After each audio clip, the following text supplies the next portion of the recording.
ಬಿದ್ದಿತು ಈ ವೀರನ ಗುಂಡೇಟಿಗೆ ಆ ಬೇಟೆ, ಕುಸಿಯಿತು ನೊಯ್ರಿ ಕಟ್ಟಿದ ಐಶ್ವರ್ಯದ ಕೋಟೆ. ಅವಿನಾಶ್, ಮುಗಿಯಿತು ನಿನ್ನ ಕತೆ. ಕಾಲಚಕ್ರದ ಒಲವು ನನಗೆ ಅನುಕೂಲ ಆಗುವಂತೆ ವರ್ತಿಸುತ್ತಿರುವಾಗ ನೀನು ಸಿಕ್ಕಾಗಿಕೊಂಡ್ರು ಆ ಸೂಳೆ ಮೋಹದ ಬಲೆಯಿಂದ ಹೊರಬರಲು ನಿನ್ನಿಂದಲೂ ಸಾಧ್ಯವಿಲ್ಲ, ಸತ್ತು ಹೋದ ನಿಮ್ಮ ಅಪ್ಪನಿಂದಲೂ ಸಾಧ್ಯವಿಲ್ಲ. ಅಂದ ಮೇಲೆ ಈಗ ನಿನ್ನ ಹೆಂಡತಿ ನಿನ್ನಿಂದ ಪ್ರೇಮ ವಂಚಿತಳಾದ ಆ ಬಲೆ, ಅವಳಿಗೆ ಬೀಸುವೆ ನನ್ನ ಮೋಹದ ಬಲೆ.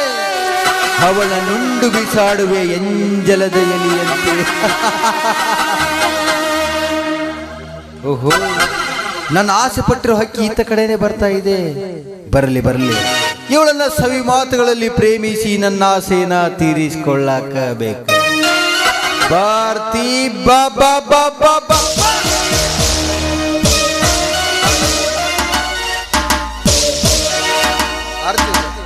ತೋಟಕ್ಕೆ ಹೋಗಿದ್ದೆ?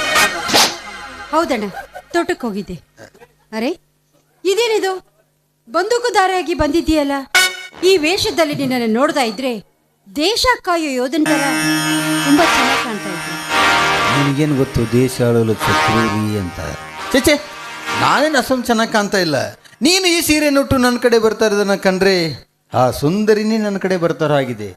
ಈ ಹಾಗಿದ್ಮೇಲೆ ಈ ಹೊಲ ತೋಟ ಅಂತ ತಿರುಗಾಡೋದು ಕಷ್ಟ ಅನಿಸೋದಿಲ್ವೇ? ಅಂದ್ರೆ ಏನಣ್ಣ, ಐಶ್ವರ್ಯ ಇದೆ ಅಂದ ಮಾತ್ರಕ್ಕೆ ಕುಳಿತು ಉಣ್ಣೋಕ್ಕಾಗುತ್ತಾ? ಕುಳಿತು ಉಂಡ್ರೆ ಕೆಲಸ ಮಾಡದೇ ಇರೋಕ್ಕಾಗುತ್ತೇನಣ್ಣ? ಆಗಲ್ಲ. ಆಗರ್ಭ ಶ್ರೀಮಂತರ ಹೆಂಡತಿ ಮನೆಯಲ್ಲಿ ಕೈಗೊಂದು ಕಾಲಿಗೊಂದು ಆಳಿರ್ಬೇಕಾದ್ರೆ ಹೊಲ ತೋಟ ತಿರುಗಾಡೋದು ನನಗೆ ಯಾಕೋ ಸರಿ ಕಾಣ್ತಾ ಇಲ್ಲ. ಅಣ್ಣ, ಕಷ್ಟಪಟ್ಟಾಗ್ಲೇ ಇಷ್ಟಾರ್ಥ ಪೂರ್ತಿ ಆಗುತ್ತೆ ಅಂತ ಹಿರಿಯರು ಒಂದು ಮಾತು ಹೇಳಿಲ್ವೇ? ಕುಳಿತು ಉಂಡ್ರೆ ಕುಡುಕಿ ಹೊನ್ನ ಕೂಡ ಸಾಲದು ಅಂತ. ಅದೆಲ್ಲ ಹೋಗ್ಲಿ ಬಿಡಿ, ನೀವೇ ನಿಂತ ಕಡೆ ಬಂದಿದ್ದು? ಬೇಟೆ, ಮೃಗಗಳ ಬೇಟೆ. ಈ ಕಾಡಿನಲ್ಲಿ ಒಂಟಿಯಾಗಿ ತಿರುಗಾಡೋ ಜಿಂಕೆಗಳನ್ನ ನನ್ನ ಗುಂಡೇಟಿನಿಂದ ಗುರಿ ಇಟ್ಟು ಕೊಂದು ಅದರ ರಕ್ತ ನೋಡುವುದೇ ಈ ಅಭಿಷೇಕ್ ಗೌಡನ ಹವ್ಯಾಸ. ಅಯ್ಯಯ್ಯೋ, ಪ್ರಾಣಿ ಹಿಂಸೆ ಮಹಾಪಾಪ ಅಲ್ವೇನಣ್ಣ? ಪಾಪ ಯಾವುದು ಪಾಪ? ಪುಣ್ಯ ಮಾಡಿದ ಯಾವ ಪುಣ್ಯಾತ್ಮ ಬದುಕಿದಾನೆ ಈ ಭೂಮಿ ಮೇಲೆ? ಯಾಕೆ ಉಳಿದಿಲ್ಲಣ್ಣ? ಯಾಕೆ ಬದುಕಿಲ್ಲ? ಒಮ್ಮೆ ಜೀನ ಧರ್ಮದ ಚರಿತ್ರೆಯನ್ನು ತಿಳಿಸಿ ನೋಡಣ್ಣ.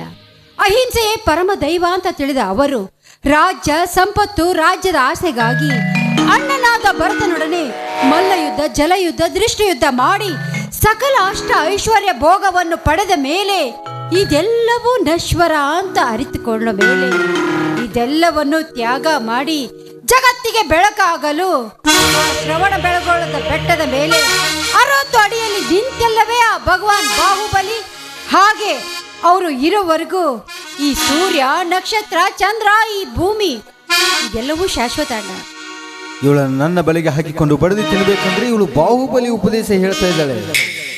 ಆರ್ತಿ, ಅವರೆಲ್ಲ ದೈಹಿಕ ಪುರುಷರು, ಅವರಂತೆ ನಾವಾಗಲೂ ಸಾಧ್ಯನಾ? ಅದು ಹೋಗ್ಲಿ ಬಿಡು. ಅವಿನಾಶ್ ಮನೆಯಲ್ಲಿ ಇದ್ದಾನ? ಅವರು ಬೆಂಗಳೂರಿಗೆ ಹೋಗಿ 4 ದಿನ. ಬೆಂಗಳೂರಿಗೆ ಹೋಗಿದ್ದಾನ? ಹೌದು. ನನಗೆ ನಿನ್ನೆ ಆಚನಗರದಲ್ಲಿ ಭೇಟಿಯಾಗಿದ್ದ. ನೀವ್ಯಾರೋ ಬೇರೆಯವ್ರು ನೋಡಿರ್ಬೋದು. ಬೇರೆಯವ್ರನ್ನ ಯಾಕೆ ನೋಡ್ಲಮ್ಮ? ಅವನೇ ಭೇಟಿಯಾಗಿದ್ದ. ಅರ್ಜೆಂಟ್ ಕೆಲಸ ಐತಿ ಅಂತ ಹೋಗ್ಬಿಟ್ಟ. ನನಗೆ ಯಾಕೋ ಅವನ ಮೇಲೆ ಅನುಮಾನ ಬರ್ತಾ ಇದೆ. ಅಂದ್ರೆ ಅವನು ಒಬ್ಬ ಯಾವಳು ಸುಂದರಿ ಬೆನ್ನ ಹತ್ತಿರವಾಗಿದೆ. ಅಣ್ಣ, ಏನ್ ಮಾತು ಅಂತ ಆಡ್ತಾ ಇದೀಯ? ಹೌದು, ನನ್ನ ಗಂಡ ಶ್ರೀರಾಮಚಂದ್ರ ಇದ್ದ ಹಾಗೆ. ಓ ಭ್ರಮೆ. ಮನೆಯಲ್ಲಿ ರಾಮ, ಬೀದಿಯಲ್ಲಿ ಕಾಮ.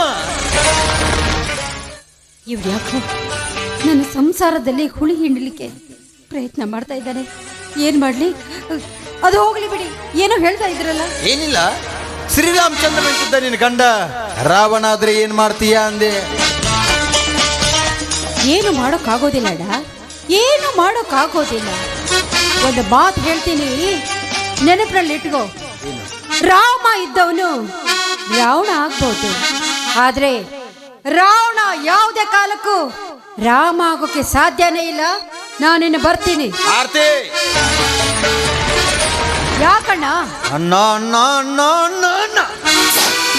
ಇವಳು ಬರೀ ಮಾತಲ್ಲಿ ಮನೆಯ ಹಿನ್ನಲಂತ ಕಾಣಿಸುತ್ತೆ. ಕೊನೆದ ಕೇಳ್ತೀನಿ, ಒಂದು ವೇಳೆ ಅದಕ್ಕೂ ಒಪ್ಪದಿದ್ರೆ ಬಲಾತ್ಕಾರ ಮಾಡಿ ಅದನ್ನ ನನ್ನ ಆಸೆನ ತೀರಿಸ್ಕೊಳ್ಳಬೇಕು. ತೀರಿಸ್ಕೋತೀನಿ ಅಷ್ಟ.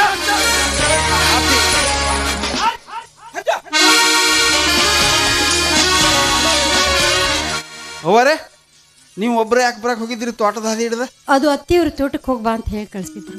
ಹಂಗ ಈ ತೋಟದ ಹಾದಿ ಹಿಡ್ದು ಒಬ್ಬರ ಬರಕ್ಕೆ ಹೋಗ್ಬೇಡ್ರಿ. ಯಾಕಂದ್ರೆ ಈ ತೋಟದ ಹಾದಿ ಹಿಡ್ದ ಒಂದು ಹುಚ್ಚ ನಾಯಿ ತಲೆ ಕೆಡ್ತಿರಲ್ಲ ಅದೈತ್ರಿ. ನೀವು ಮನೆಯಿಂದ ಸರಿ.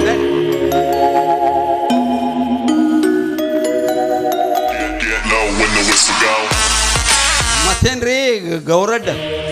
ಅದು ಗೌಡ್ರ ಅನ್ನ. ಅದನ್ನ ಗೌಡ್ರಿಗೆ ಅಟ್ಟಾತೀವ್ರಿ. ಮತ್ ನಾನು ಯಾರು? ನೀವು ಗೌರಡ್ಡ ಹಿಂಗ್ ಬಂದಿದ್ದಿರ್ಲಿ. ಬ್ಯಾಟಿ ಆಡಕ್ ಬಂದಿದ್ನಪ್ಪ. ಹಾ ಬ್ಯಾಟ್ ಸಿಕ್ತನ್ರಿ? ಸಿಕ್ಕಿತ್ತು, ಆದ್ರೆ ನಿಮ್ಮಂತವ್ರದಿರಲ್ಲ ಗುರಿ ತಪ್ಸಾಕ. ನಾವೇನ್ ಮಾಡ್ಯಾವ್ರಿ ಮಹಾಜಾರ್? ಅದು ಮಹಾರಾಜ ಅನ್ನ. ಅದನ್ನ ಮಹಾರಾಜರಿಗೆ ಅಟ್ಟಾತೀವ್ರಿ ನಾವು. ಬೆಳಿಗ್ಗೆ ಯಾರ ಮುಖ ನೋಡಿ ನೀನು ಒಂದು ಬ್ಯಾಟಿನ ಬೀಳಿಲ್ಲ. ಪುಣ್ಯದ ಕೆಲ್ಸಕ್ಕೆ ಬಂದಿದ್ರಿ, ಬ್ಯಾಟಿ ಬೀಳ್ಬೇಕಾಗಿತ್ತು ನಿಮ್ಗೆ. ನೋಡ್ರಿ ಗೌರಡ್ಡ, ಇನ್ ಮ್ಯಾಗ ನೋಡ್ಕೊಂಡು ಹುಷಾರ್ಲಿನ ಬ್ಯಾಟಿ ಆಡ್ರಿ ನೀವು. ಯಾಕ? ಅವೇನೋ ಬಂದಕ್ಕೆ ನನಗೆ ಗೋಳಗಳು ಉಲ್ಟಾ ಬರ್ಲಾತ್ಯಾವತ್ರಿ. ಹಂಗೆ ಬಂದು ಹೇಳ್ರಿ ನಿಮ್ಗೆ ಸಂಧ್ಯಾಗ ಸೇರಿಗಿರಿ ಅವತ್ರಿ. ಹಾಗೆ ನಿನ್ನ ನೋಡ್ಕೊಂಡೇ ಆಡ್ತೀನಿ. ಏನ್ರಿ ಗೌರಡ್ಡ, ನಾವು ಕಾಲವನ್ನ ಕೆಟ್ಟೈತಿವ ಮನುಷ್ಯರ ಕೆಟ್ಟಾರೋ ಒಂದು ತಿಳಿಲಾರ್ದಂಗೆ ಆಗೈತಿ ನೋಡ್ರಿ. ಯಾಕ ಏನಾತು? ಮತ್ತೇನಾಕತ್ರಿ? ಅವ್ ನಮ್ಮ ಸಂದೀಮ್ನಿ ಸಂಗ್ಯ ಅದನ್ ಗೊತ್ತೈತೇನ್ರಿ? ಸಂಗ್ಯ ವಾಳಿಕಿಂಡಿ ಬಾಳೆಹಣ್ಣು ದೋಸ್ತ. ಒಳಕಿಂಡಿ ಬಾಳೆಹಣ್ಣು ಚಡ್ಡಿ ದೋಸ್ತ್ರಿ. ಹೌದು. ಅವ್ರಿಬ್ರು ಒಂದ ಅಗಲಾಗ ಉಂಡು ಮಕ್ಕಳ್ರಿ. ಹೌದು. ಅವನವನ ಮಗ ಸಂಗ್ಯ ಏನ್ ಮಾಡ್ಯಾನ ಗೊತ್ತೇನ್ರಿ? ಬಾಳ್ಯಾ ಮನ್ಯಾಗಿಲ್ಲ ಹೋಗಿ ಅವ್ನ ಹೆಂಡತಿಗೆ ಹಿಂಗ ಮತ್ ನಿನ್ನ ಗಂಡ ಪಕ್ಕ ಇಲ್ಲ, ನಾ ಪಕ್ಕ ಅದನ್ನು ಬಾಳಿ ಪಡ್ದಾಗ ಬರ್ತೀನಿ ಅಂದಾನಂತ. ಹೋದ್ಲತನ ಆಕ್ಯಾಕ ಹೋಗ್ಕಾಡ್ರಿ? ಕಾಲಾನ್ ಚಪ್ಪಲ್ ತೆಗದ್ ನೆತ್ಯಾನ ತುಪ್ಪಳ ಕೀಳಂಗ ಕಟ್ಟದಾಳತ್ತ. ಬರಬರಿ ಮಾಡ ಹಂಗ ಮಾಡ್ತಾರ್ರಿ. ಈಗ ಒಟ್ಟ ಕೇಳಂಗಿಲ್ರಿ, ತುಪ್ಪಳ ಕೀಳ್ಸೇ ಬಿಡ್ತಾರ. ಅದಕ್ಕೆ ಏನಾಗೈತಿ ಅಂದ್ರೆ ಗೌಡಣ್ಣ, ಈಗ ಉಂಡ ಗುಂಡದಾಗ ಉಚ್ಚಿ ಒಯ್ಯೋ ಲುಚ್ಚ ಸುಳಿ ಮಕ್ಕಳ ಹೆಚ್ಚಾಗ್ಯಾರ. ಅದ್ರ ಸಂಬಂಧ ನೀವು ಸ್ವಲ್ಪ ನೋಡ್ಕೊಂಡು ಹುಷಾರಿನ ನಾ ಬರ್ತೀನಿ. ಈ ಮಗ ಬ್ಯಾಟಿ ಆಡೋ ಗೂಟನ ನನಗೆ ಇಟ್ಟು ವಾದ ಅನ್ಸತ್ತ. ಹೋಗಲಿ ರಾಮ ಹೋಗ. ಇನ್ನೊಂದ್ಸಾರಿ ಸಿಗುಣಿ ನಿನಗ ದ್ರಾಕ್ಷಿ ಹೊಡಿ ಎಣ್ಣೆ ಹಾಕಿ ಕೊಲ್ತನ.